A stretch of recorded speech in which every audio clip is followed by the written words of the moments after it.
All right, it's Toby from Heavyweight MMA today with Phar Jack Jenkins as he waits at the airport. Where are you off to, brother?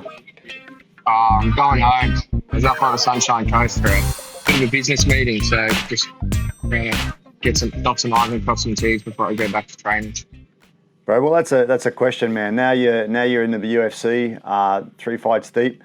What sort of business opportunities been coming up for you, brother? I've had some appearance gigs over the spring at some racing stuff because I love my horse racing.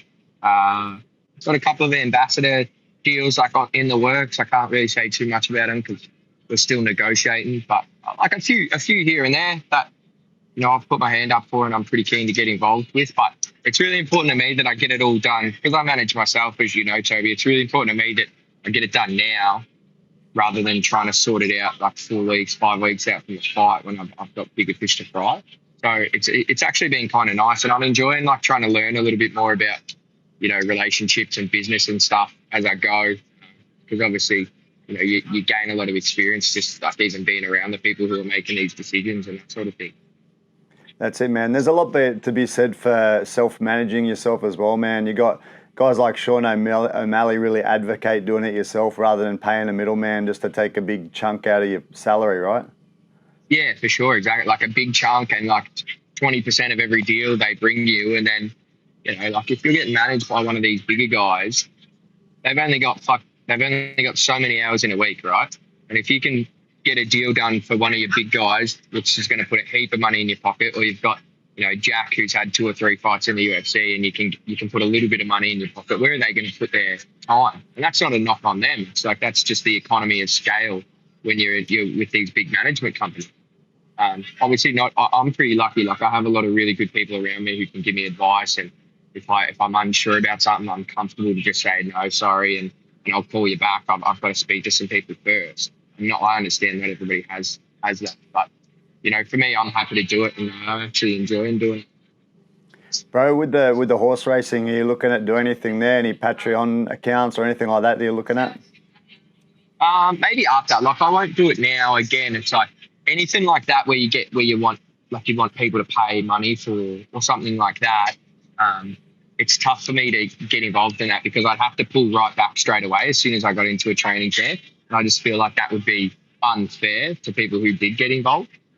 So not doing anything like that. I'm thinking about maybe doing a few like race days where people can just pay and come on a bus to the races with me, and we'll get like a good package and have a good day on the punt, something like that, and maybe do it with a few of my mates who play footy or other guys in the UFC. Something like that would be fun, but nothing on an ongoing basis. Bro, it could be it's a bit of a double-edged sword because now's the time to build that following as well while you're in the limelight, bro. But at the same time, just thinking maybe a Patreon with a cross sort of thing. It can be partly racing, partly fighting stuff. It's just a potential thing you could look at. Oh, for sure. Yeah, no, definitely. I need to think about that sort of stuff. Yeah, cool, bro. So looking back, UFC 293 in Sydney, man, I was there. First big show I've been to. I've been to a couple overseas, but I always wanted to watch one in the hometown. So good to see the crowd roar when Phar Jack Jenkins came out, man. You were supposed to win that fucking fight. Everyone around me was fucking pumped for you. But unfortunately, it's a rough game. You fell down, you posted the hand and snapped the elbow in half, bro. Yeah, tell us what happened. I just got thrown. Like I just made a mistake, a split-second decision to stay in the clinch on the body lock instead of breaking away like I should have. And then another split-second decision to try and maintain the top position rather than give up bottom and put the arm out, and that's what I get for it. You win fights and you lose fights. That's the game. The only important thing is that you keep showing up and keep your head screwed on right. And I'm pretty lucky. I don't value my whole self-worth doesn't come from fighting.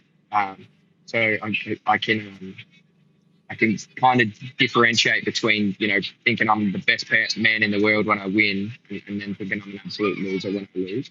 So don't get me wrong, it hurt and it stung for a little bit, but I was able to look through it fairly quickly and just look to the next and, start planning how I'm going to come back and what I'm going to do when I get back there. Yeah, me and my mate were there watching and And we're saying, you never post on the arm, bro. You never post when they throw. Just guys that have never fought in any MMA before, done a couple of jits Yeah, tournaments only. We're just pissing ourselves when yeah. we're Well, saying it's that. it's it's probably it's probably sound advice, right? But it's probably like it would be similar advice to why don't you just move your head? Just don't get hit. Exactly. Yeah, bro. But you were doing really well in the first round. You got to take the good from the fight, bro. First round, smashing the legs, and then because you were damaging his legs, like straight away you could see just the way he was standing. If you look at it closely, you can see it affected him from the first couple of kicks. His leg stability was starting to go. So that's why he took it into that clinch, man. And you were landing some nice shots by mixing it up as well, right? Landing some nice punches because he started to get worried about the legs straight away. Yeah. Yeah, for sure. Like I think everything in that first round went about how I thought it would go, and then the second round it didn't. But I've taken some good positives from it. A big good positive, Jamal Emmers has come out and knocked out Dennis Bazooka in his fight on the weekend, so that kind of franks my form line in beating Jamal. So yeah, I think I'm in a really good spot. I'm in now. I'm still as committed as I was when I got in, and I'm not worried about you know not worried Yep. about the loss in the long term. Yep. Bro, so dislocated elbow, you mentioned that some of the tendons were torn as well, bro, or all the tendons, I think you said. How's the recovery? Yeah, What have you been doing for it? I tore my MCL, my LCL, and my extensor tendon. I just been real disciplined. I go to the gym every morning and do my rehab stuff, and then try and get a run in the afternoon because I can run again. My foot's healed from the fight in Florida. And then I see my physio once or twice a week, and she kind of adjusts my output based on how well the arm's doing. And we kind of made the decision last week for me to go back to light training and hit pads and hit the bag again and all that sort of stuff. So I'm kind of chomping at the bit just to get back into the gym. And you feel a little disconnected from the team at the moment because I don't head into the gym. I haven't been hitting pads with my coach, and probably the longest I've gone in a 8 or 10 year period without actually spending time in the gym. So I'm really keen to get back in. Bro, that sort of injury, you can't strap it up and just use like some other striking that, or that'll affect it as well. No, 100%. Well, I couldn't even, like, just the movement of running, like, I couldn't run just because it would, move it up and down for a long time. But I just started doing what I could do when I could do it. And now I'm at the point where I can probably kickbox now. I can't do anything yet where I might risk posting on it again. It's kind of that weird one where if I fell on it, like in jiu-jitsu, if somebody grabbed onto something and I did put it down to brace myself, it probably, I don't know if it would snap on me again. It probably wouldn't. The tendons are all starting to reattach, but I can imagine I would do a little bit of damage. So I'm just easing back into it. The last thing I want to do is go gung ho and then put myself on the sideline for another 8 weeks.